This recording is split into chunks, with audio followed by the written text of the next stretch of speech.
उपमुख्यमंत्री अजित पवार आज कोकणाच्या दौऱ्यावर. चिपळूणमध्ये अजित पवार यांची जाहीर सभा.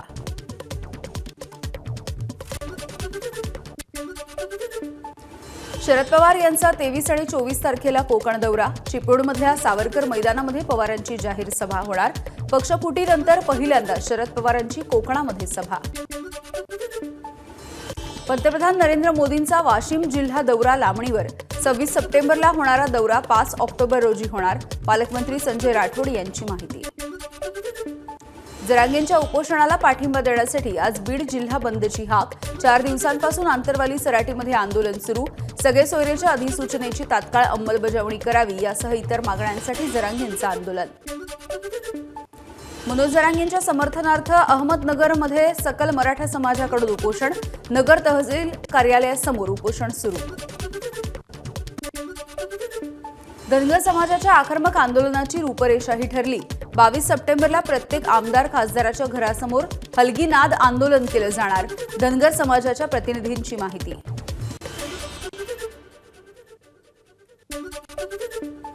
सकल धनगर समाजाच्या वतीनं सुरू असलेल्या उपोषणाचा आजचा 12वा दिवस. सर्वच आंदोलकांची प्रकृती खालावली. आजपासून आंदोलनाचा पहिला टप्पा सुरू. पुण्यामधल्या समाधान चौकामध्ये रस्ता खचल्यामुळे महानगरपालिकेचा ट्रक खड्ड्यात पडला. चालकानं प्रसंगावधान राखून उडी मारल्यामुळे तो बचावला. पुण्यातील समाधान चौकामध्ये रस्ता खचल्यामुळे महानगरपालिकेचा ट्रक खड्ड्यात. 4 तासांच्या नंतर क्रेनने ट्रक खड्ड्यामधून बाहेर काढण्यात यश. स्मार्ट सिटी म्हणतात ते हेच का? पुण्यातील ट्रक अपघातावरून सुप्रिया सुळे यांचा मुख्यमंत्र्यांना सवाल. वर्दळीचा रस्ता खचून अख्खा ट्रक गायब होतो याची सखोल चौकशी व्हावी, सुळे यांची मागणी. पंढरपूरच्या विठ्ठलाचा लाडू प्रसाद दिवसेंदिवस लोकप्रिय. गेल्या वर्षी 65 लाख लाडूंची विक्री झाल्याची माहिती.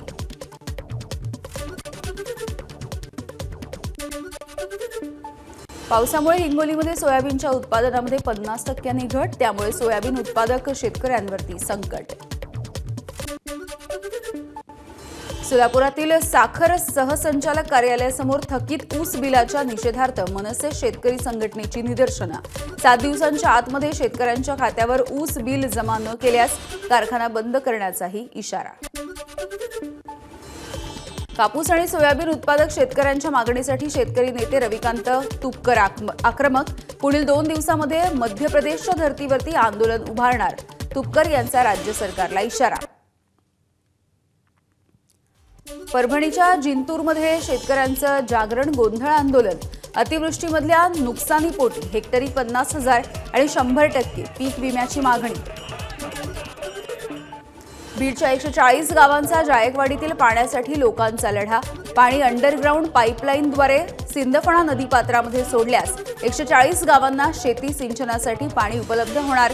शिष्टमंडळ मुख्यमंत्र्यांची भेट घेणार. गोंदियामध्ये आदिवासी गौंड गोवारी समाजाचा विविध मागण्यांसाठी आक्रोश मोर्चा. आदिवासी समाजाप्रमाणे गौंड गोवारी समाजाला सुद्धा अधिकार देण्याची मागणी. सांगलीच्या आटपाडीमध्ये जिम चालकाकडून अल्पवयीन मुलीवरती अत्याचाराच्या निषेधार्थ आटपाडी शहर कडकडीत बंद. आरोपीवरती कठोर कारवाई करण्याची मागणी. अंगणवाडी मदतनीस आणि सेविकांचा गोंदियाच्या जिल्हाधिकारी कार्यालयावरती मोर्चा. आपल्या विविध प्रलंबित मागण्यांकरिता सेविकांनी काढला मोर्चा. मुख्यमंत्री शिंदेंच्या विरोधामध्ये अंगणवाडी सेविकांचं आंदोलन. 23 सप्टेंबरपासून आझाद मैदानावरती उपोषणाचा इशारा. वारंवार आश्वासन देऊनही मानधनामध्ये वाढ न झाल्यामुळे अंगणवाडी सेविकांचं निषेध आंदोलन. नंदुरबार शहरामध्ये 2 गटात झालेल्या दगडफेकीच्या नंतर पोलिसांकडून गुन्हा दाखल. जमावाच्या हल्ल्यामध्ये 21 पोलीस कर्मचारी जखमी. 55 आरोपींना अटक. पोलिसांकडून अन्य आरोपींच्या शोधासाठी पथकं स्थापन. बनावट नोटांच्या प्रकरणी बीडमध्ये पोलिसांची कारवाई. 10,000च्या बनावट नोटा जप्त तर 3 आरोपींना बेड्या. त्यातील 1 जण अल्पवयीन तर मुख्य आरोपी फरार. नाशिकमधल्या सिन्नर तालुक्यामध्ये 3 अल्पवयीन मुलांना विहिरीमध्ये लोटून जीवे मारण्याचा प्रयत्न. एका चिमुकल्याने स्वतःला सावरत इतर दोघांचा जीव वाचवला. सिन्नर पोलिसांनी अमोल लांडगे या संशयिताला ताब्यात घेतलं. छत्रपती संभाजीनगरच्या वैजापूर तालुक्यामधल्या लाडगाव इथे ट्रकनं लहान मुलाला चिरडलं। संतप्त जमावानं ट्रकच पेटवला। गावामध्ये तणावपूर्ण परिस्थिती। एबीपी माझा, उघडा डोळे बघा नीट।